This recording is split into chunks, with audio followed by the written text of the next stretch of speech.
안녕하십니까? 러빙타임 새벽을 여는 예수 묵상 시간입니다. 오늘의 예수 묵상 범위는 요한계시록 9장 12절로 21절까지의 말씀입니다. 오늘도 이 말씀 속에서 하루를 살아가는 데 필요한 영적인 힘을 얻게 되기를 간절히 소원합니다. 먼저 본문 말씀을 읽도록 하겠습니다. 첫째 화는 지나갔으나 보라, 아직도 이후에 화 둘이 이르리로다. 여섯째 천사가 나팔을 볼매 내가 들으니 하나님 앞 금제단 네 뿔에서 한 음성이 나서 나팔 가진 여섯째 천사에게 말하기를, 큰 강 유브라데에 결박한 네 천사를 놓아주라. 네 천사가 놓였으니 그들은 그 연월일 시에 이르러 사람 3분의 1을 죽이기로 준비된 자들이더라.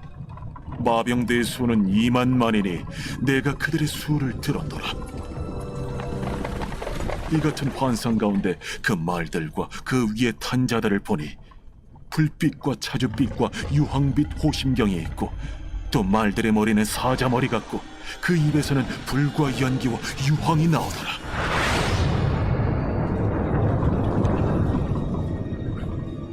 이 세 재앙 곧 자기들의 입에서 나오는 불과 연기와 유황으로 말미암아 사람 3분의 1이 죽임을 당하니라.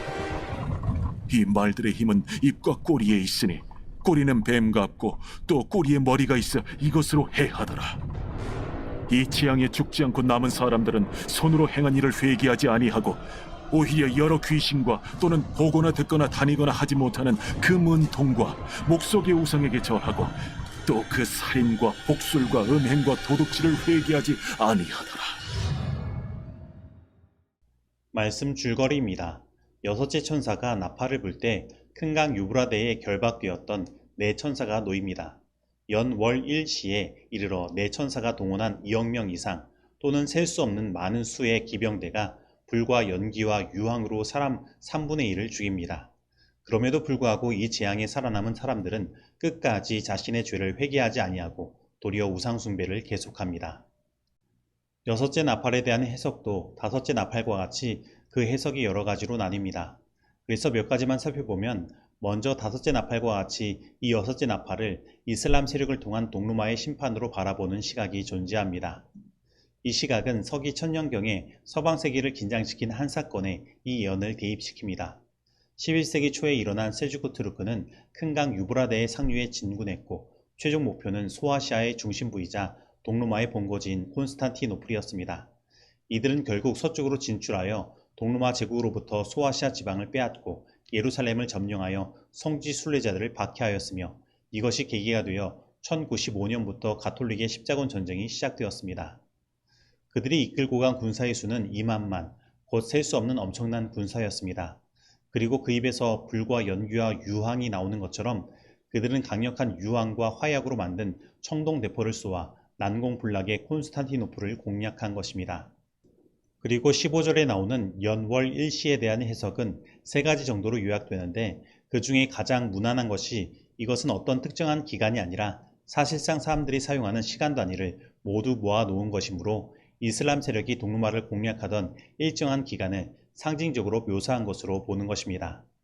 그리고 이 여섯째 나팔에 대한 두 번째 해석은 어제 다섯째 나팔의 해석의 두 번째 부분의 연장선에서 이해하는 것입니다. 다섯째 나팔에서 마귀적 세력들은 무적행에서 나오는 유황불의 연기를 통해 온 세상을 자신의 생각으로 물들게 만들고 전쟁을 준비하였습니다. 즉 세상은 인본주의적 철학에 물들게 되었고, 이러한 이념의 형성은 마지막 전쟁을 위한 마귀적 세력들을 준비하게 된 것입니다. 그리고 여섯째 나팔에서 유프라데스에 결박한 네 천사가 놓여지므로 이제 그들은 그 전쟁을 통해 땅의 3분의 1의 사람들을 죽입니다. 그런데 그들이 사람들을 죽이는 일은 그 입에서 나오는 불과 연기와 유황을 통해서 행한 것입니다. 즉 이것은 말로 싸우는 전투이며 사상적 투쟁인 것입니다. 그리고 그들이 준비한 군사의 수는 2만만, 곧 2억 명이며 이 숫자는 하나님의 입맞은 자들의 수인 14만 4천과 대조적인 숫자입니다. 그래서 우리는 이 전쟁이 영적인 쟁투임을 깨달아야 합니다. 그리고 우리는 여기서 우리가 예수 그리스도의 입으로 나오는 하나님의 말씀 가운데 서 있지 아니하면 이러한 사단의 말에 속아 결국 심판을 받을 수밖에 없는 존재가 됨을 기억해야 하는 것입니다. 그런데 이 두 번째 해석을 어떤 사람들은 실제적인 전쟁으로 해석하기도 합니다. 일곱인에서 처음 내인의 결과로 다섯째 인에 나오는 부르짖는 사람들이 등장한 것처럼 다섯째 나팔에서 처음 네 나팔의 결과로 인본주의 철학이 형성된 것입니다. 그리고 여섯째 인은 예수님의 재림의 징조를 나타내고 재림 시에 일어난 심판에 대하여 묘사하고 있기에 이 여섯째 나팔도 그에 맞추어 재림의 징조와 마지막 심판에 맞추어 해석하는 것입니다. 세상에 등장한 인본주의 철학을 통해 등장한 사상은 이 땅에 민족주의 운동을 일으켰고 그로 인하여 세계는 전쟁의 소용돌이 속으로 들어가게 된 것입니다. 즉 세계 1차 대전과 2차 대전이 벌어진 것입니다. 그리고 세계 2차 대전 이후의 세상은 공산주의 혁명을 통해 동서냉전의 이념적인 논쟁을 낳았고 수많은 전쟁의 역사를 낳은 것입니다. 그리고 그들이 당시에 사용한 무기는 마치 입에서 불과 유황과 연기를 뿜는 것처럼 보이는 대포와 탱크였습니다. 그리고 이 전쟁에 참여한 사람들의 숫자는 셀 수 없는 무리였으며 그로 인하여 수많은 사람들이 죽게 된 것입니다. 하지만 이러한 것도 연원을 씨가 언급된 것처럼 그 일에 주어진 기간이 있으며 곧 이러한 전쟁은 멈추게 될 것이었습니다. 왜냐하면 이 나팔의 심판은 세상의 3분의 1에 대한 부분적인 심판이기 때문입니다. 이렇게 여섯째 나팔에 대한 해석은 여러 갈래로 갈라집니다. 그러나 분명한 것이 있습니다. 그것은 이 여섯째 나팔의 전쟁을 일으키는 힘은 그 입과 그 꼬리에 있다는 것입니다.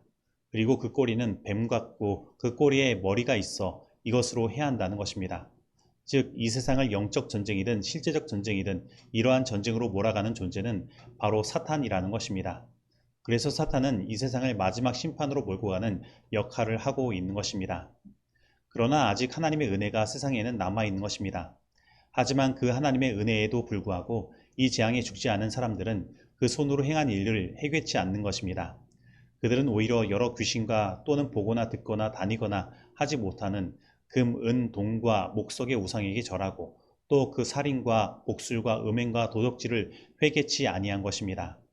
그러면 오늘 우리들은 어떻습니까? 세상에 벌어지는 이 모든 전쟁의 역사를 바라보고 그리고 하나님의 연의 성취를 바라보고 우리는 하나님께 회개하여 주님의 오심을 준비하고 있습니까? 아니면 여전히 사탄이 만들어 놓은 그 말과 거짓에 취해 회개치 아니한 삶을 살아가고 있습니까? 분명 조만간 하나님께서 우리에게 허락하신 은혜의 시계의 끝이 이르러 올 것입니다. 오늘 이 시간 오직 예수 그리스도를 바라봄으로 말미암아 회개하여 마지막 심판의 그날에 온전히 서게 되기를 간절히 소원합니다. 그리고 우리가 여기에서 다시 주목해서 볼 것이 있습니다. 그것은 13절에서 말하는 것처럼 하나님 앞 금단 넷불에서 한 음성이 나와서 이 나팔을 가진 여섯째 천사에게 이 말씀들을 전했다는 것입니다. 하나님 앞 금단은 곧 분향단이며 성도들의 기도를 상징하는 것입니다. 결국 세상에 일어나는 심판은 하나님의 백성들의 부르짖는 기도를 통하여 이르러 오는 것입니다. 그리고 이 여섯째 나팔의 시대도 그렇게 우리들에게 다가왔고 이제 마지막 일곱째 나팔만 남겨두고 있는 것입니다. 그러면 그 마지막 나팔은 어떻게 우리에게 다가올까요? 그 나팔도 분명 성도들의 부르짖는 일, 기도를 통하여 다가올 것입니다.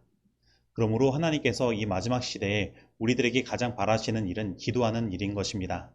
우리가 기도하며 하나님께 부르짖을 때 이 하나님의 연은 마지막을 향하여 달려가게 되는 것입니다. 오늘 진정으로 하나님께 기도하는 백성이 되기를 간절히 소원합니다. 그리스도의 오심은 우리가 처음 믿을 때보다 더 가까워 왔다. 대쟁투는 그 종말에 이르고 있다. 하나님의 심판이 이 땅 위에 내리고 있다. 이들은 너희도 예비하고 있으라. 생각지 않은 때에 인재가 오리라는 엄숙한 경고의 말을 전하고 있다. 그러나 우리 교회 안에는 이 시대를 위한 진리의 참뜻을 거의 알지 못하는 사람들이 너무나 많다. 종말이 가까웠음을 그토록 명백하게 말하여 주는 시조의 성취를 무시하지 않도록 나는 그들에게 호소하는 바이다. 아, 얼마나 많은 저희 영혼의 구원을 위하여 힘쓰지 아니한 자들이 미구에 추수할 때가 지나고 여름이 다하였으나 우리는 구원을 얻지 못한다는 쓰라린 통곡을 할 것인가. 우리는 이 지상 역사의 마지막 장면에 살고 있다. 예언은 신속히 성취되고 있다. 은혜의 시기는 신속히 지나가고 있다. 우리에게는 허송할 시간, 순시의 시간도 없다. 우리는 파수 중에 잠들지 않도록 하자. 아무라도 그 마음이나 행위로서 나의 주께서 그의 오심을 지체하신다고 말하지 말자. 그리스도께서 곧 돌아오신다는 기별을 진지한 경고의 말로 울려 퍼지게 하자. 각처에 있는 남녀들에게 회개하고 다가오는 진노에서 피하도록 권고하자. 저들이 즉시 예배하도록 깨우쳐 주자. 교회에 보내는 겉면 356페이지의 말씀입니다. 적용하도록 하겠습니다. 오늘 우리가 영적인 대쟁투 가운데 살아가고 있음을 인식하며 살아가고 있습니까? 오늘 나는 이 세상의 영적인 대쟁투 속에서 어느 편에 속해 있습니까? 사단이 만든 군대입니까? 아니면 하나님의 입맞은 자들입니까? 오늘 나는 마지막 때의 하나님의 백성으로서 내가 할 일이 하나님께 부르짖는 일임을 깨닫고 하나님께 기도하며 부르짖는 일을 행하고 있습니까? 오늘 이 말씀 속에서 내가 실천해야 할 것은 무엇입니까? 기도하겠습니다. 하나님 아버지, 오늘 이 세상의 역사는 그냥 그렇게 흘러가는 것이 아니라 영적인 대쟁투 가운데서 사탄이 이끄는 역사와 하나님께서 이끄시는 역사가 서로 교차하며 흘러가고 있음을 바라보게 됩니다. 하지만 저희는 이 역사의 주인은 사탄이 아니라 하나님이심을 압니다. 그런데 오늘 우리는 어느 편에 서 있습니까? 그냥 정신없이 세상에 이끌려 가면서 사탄이 이끄는 전쟁의 소용돌이 속에서 악한 죄를 내뿜는 그러한 삶을 살아가고 있지는 않습니까? 하나님, 오늘 저희들 하나님의 백성으로서 기도하게 하여 주시옵소서. 하나님의 입맞은 자들로서 하늘에 속한 사람이 되게 하여 주시옵소서. 그리고 오늘날 우리에게 다가온 모든 고통이 끝이 나고 영원히 행복한 주님 계신 그 나라를 경험할 수 있도록 신속히 예수님의 지름을 우리들에게 허락하여 주시옵소서. 예수님의 이름으로 기도드립니다. 아멘.